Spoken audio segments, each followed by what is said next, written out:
useRef est un hook pas apprécié à sa juste valeur. Dans cette vidéo, on va comprendre son utilité et tous ses secrets, car il en cache beaucoup. On va voir l'utilisation du useRef pour récupérer un élément que tu as sur ta page et surtout comment fonctionne le ref en React, parce que tout le monde vous explique comment récupérer un élément de votre page, mais personne ne vous explique comment ce useRef fonctionne et pourquoi ça marche. Ensuite, on va voir l'utilisation de useRef pour lier une valeur à ton composant avec un exemple concret, et en plus, en bonus en fin de vidéo, je te donnerai le lien d'un article de blog qui t'explique tout ça dans les détails. C'est parti! Alors encore une fois, j'ai fait une petite app démo. Comme tu le vois, il y a juste un input pour l'instant et il va falloir qu'on utilise ce fameux useRef. Ce que je vais faire ici, c'est constref est égal à useRef et pour l'instant, on va juste faire ça. Et ce que j'ai envie de te montrer avant d'avancer à la suite, c'est un petit schéma. Qu'est-ce qu'est useRef? useRef, il a une valeur ref que tu vois ici, qui va être la valeur que tu vas utiliser. Et ensuite, il a en paramètre une default value, qui sera tout simplement la valeur par défaut de ta référence. Et à quoi correspond ce ref? Eh ben, je te l'ai montré juste ici, boum. Tu vois que si je console la ref, eh ben, j'aurai un mot-clé current avec à l'intérieur default value. Et default value, bah, si tu regardes, c'est tout simplement la valeur qui vient d'ici. Et on la retrouve à cet endroit. Pourquoi ce current avec ce default value? Tout simplement parce que ce useRef, comme le dit, c'est une référence. Et une référence en JavaScript, c'est un objet ou un tableau ou une classe personnalisée. Si tu utilisais par exemple juste ici à la place de ça, si la valeur de ref est égale à 4, 4 est une valeur primitive qui ne garde pas sa trace, c'est-à-dire qui n'est pas une référence. Pour comprendre qu'est-ce que c'est une référence, j'avais fait un petit schéma pour l'article de blog que je te partage en fin de vidéo. Tout simplement ici, tu vois que si tu fais ce current égale 0, puis qu'ensuite tu fais value, value 2 est égal à value, puis value 3 est égal à value 2, puis tu changes la valeur de value 3, et en fait tu vois que chacune des values, ici value, value 2 et value 3, vont avoir la même référence, et la référence, c'est l'objet que tu vois ici. Là, quand je vais incrémenter value 3, tu vois que value, value 2 et value 3 sont incrémentés. C'est ça une référence en JavaScript, contrairement à des objets comme tu le vois ici avec 0, 0, 0, 0. Là, tu vois, quand j'incrémente value 3, bah, ça n'incrémente que value 3 et ça n'incrémente pas les autres valeurs. C'est ça que veut dire le mot référence. Quand on dit use ref, c'est en parlant de ça. Donc, si on teste ici et que je mets ici 0 et que je fais un console log de ref, tu verras ici que j'ai current est égal à 0. Et c'est totalement ce que je t'ai expliqué avant. Maintenant, on va voir le premier use case, c'est tout simplement en passant la ref à un input. Ici, je fais ref égale ref. Et en faisant ça, tu vois qu'ici, je vais pouvoir faire un petit use effect. Alors, useEffect, je vais pas t'expliquer ce que c'est dans cette vidéo parce que c'est pas le but, mais c'est du code qui va être exécuté lors du premier render. Et là, je peux faire ref.current.focus. Et là, qu'est-ce que c'est ref.current.focus? Bah, tu vois que quand je refresh, maintenant, je suis automatiquement focus à l'intérieur de l'input. Parce que si je regarde quelle est la valeur de ref.current, eh bah, c'est tout simplement mon input.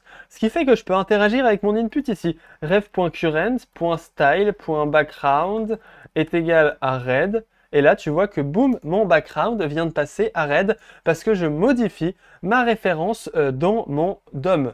Et ce que ça produit, c'est que maintenant, je peux manipuler ma ref, par exemple, pour récupérer, on le fait souvent ça, constrict est égal à ref.current.getBounding client rect.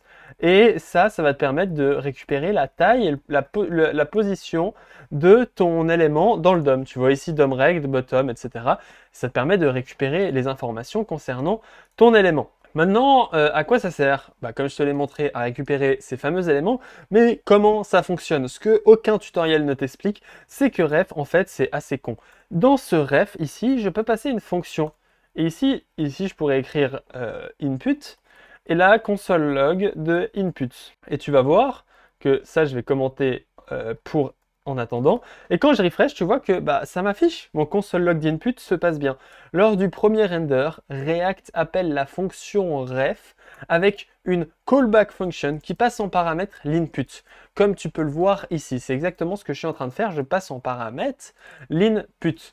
Ce que ça a produit comme résultat, c'est qu'ici, je peux faire input.background .red est égal à red, et j'ai oublié un point style ici, et refresh, et tu vois que maintenant il est red mon input. Et je peux aussi faire input.focus pour tout simplement focus mon input dès que j'arrive dessus. Tu vois que là ça me focus directement quand j'arrive dessus.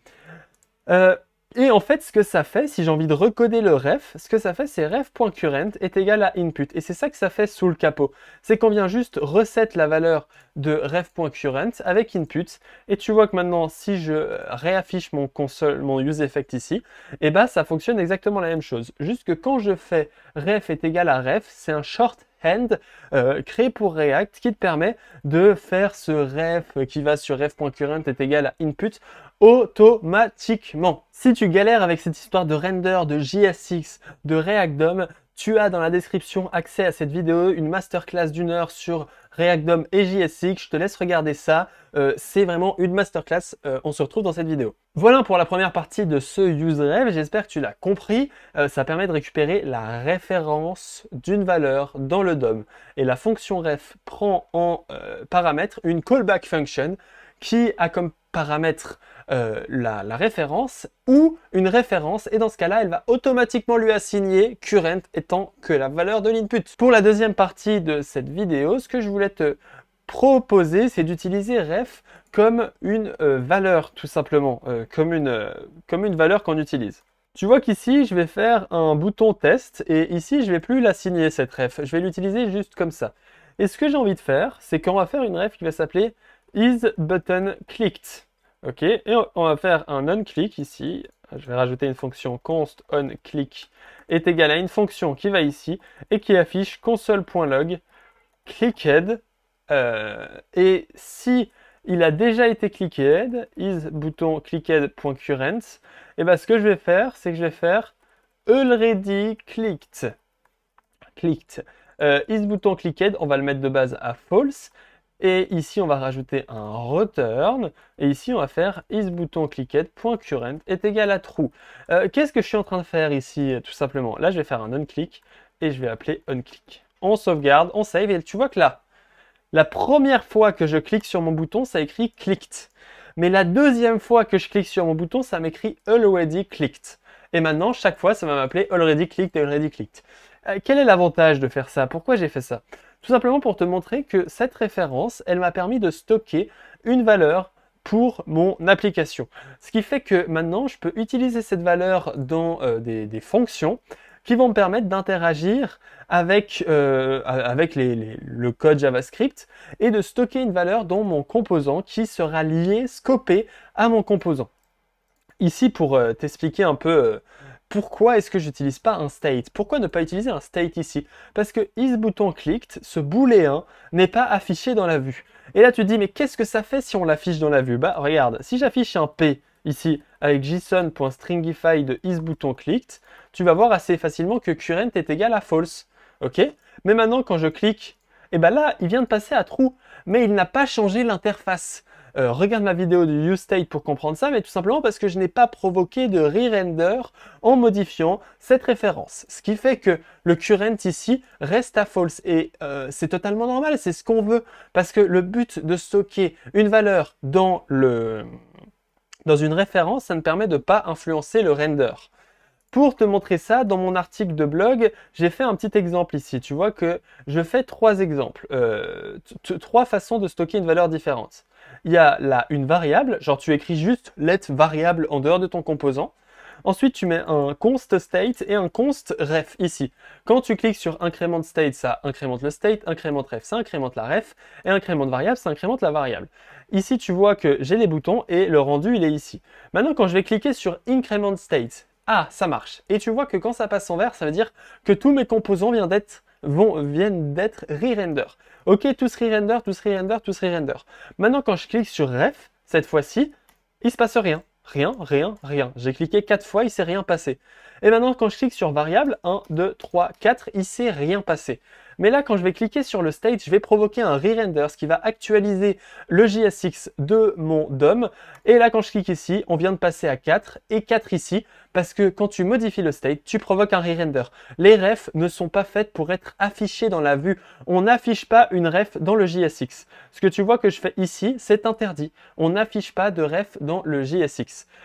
Pour te montrer la différence maintenant entre ref et une simple variable, bah, tu vois que dans mon deuxième composant ici, là tu vois que j'ai 0, là j'ai 0 et là j'ai state. Maintenant quand je vais cliquer sur increment state, et bah, tu vois que ref est à 0, mais incrément de variable est à 5.